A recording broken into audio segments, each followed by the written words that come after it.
So I wanted to talk to you guys today about DEA verification. DEA verification is required when we are making sure that the person that is prescribing the medication, which is a narcotic, has the legal ability to do so.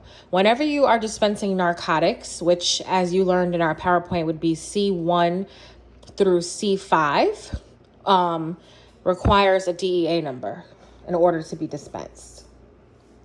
So, without further ado, this is how we do it. Also, you only need to use a DEA verification, like this whole method, like if the computer was broken or something like that. In the computer, we have like an automatic thing where it will check the verification for us. But for the PTCB purposes and for other little exams that you might take, you have to manually know how to do DEA verification. So in this instance, we have Dr. Johnston. And this would be Dr. Johnson's DEA number. A DEA number consists of 2 letters followed by 7 numbers. Okay? 2 letters followed by 7 numbers. Now, the first letter is going to be either an A, a B, an F, or an M. The first letter must be an A, a B, an F, or an M. If you look at a DEA number and the first letter is not one of the 4, then it's fake automatically. Okay? The second letter is the first initial of the prescriber's last name. So in this instance, Dr. Johnston, the last name begins with a J. The second letter of the DEA number must begin with the letter J. In this instance, if the second letter doesn't match the prescriber's first initial of the last name, then that means the DEA number is fake. So you wouldn't even have to move on to the next part. The first thing you're doing is checking the 2 numbers. If those are a match, then you can begin your calculation. So above the 7 numbers, what you're going to do is above the first 6 numbers, you're going to do 1, 2, 1, 2, 1, 2.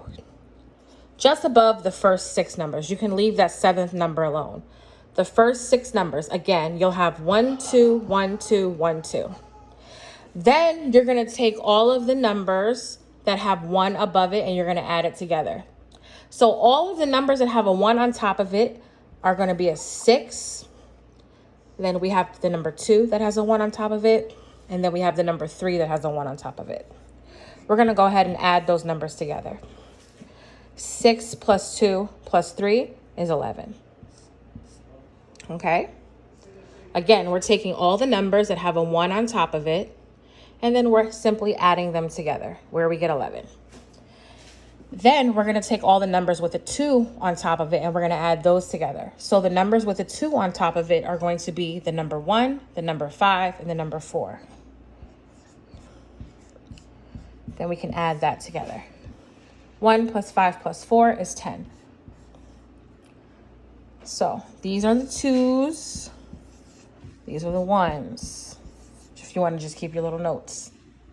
Now for the 2s only, we must multiply this by 2.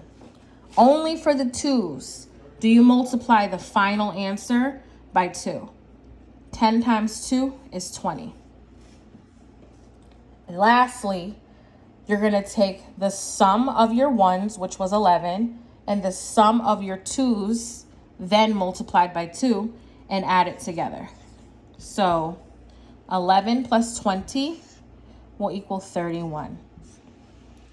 The number that is in the 1s place must match the 7th digit in order for this to be real. You see how we did that, right? Again, we have our 2 letters followed by 7 numbers. The first initial was an A, a B, an F, or an M. We got that correct.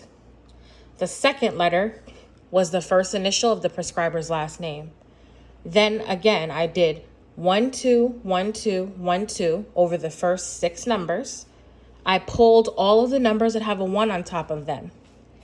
And then I added that together, which was 11. Then I took all my numbers that had a 2 on top of them. I added them together. Don't forget, the sum of your 2s must be multiplied by 2. 10 is the sum of my 2s, and then I was required to multiply that by 2, which gave me 20.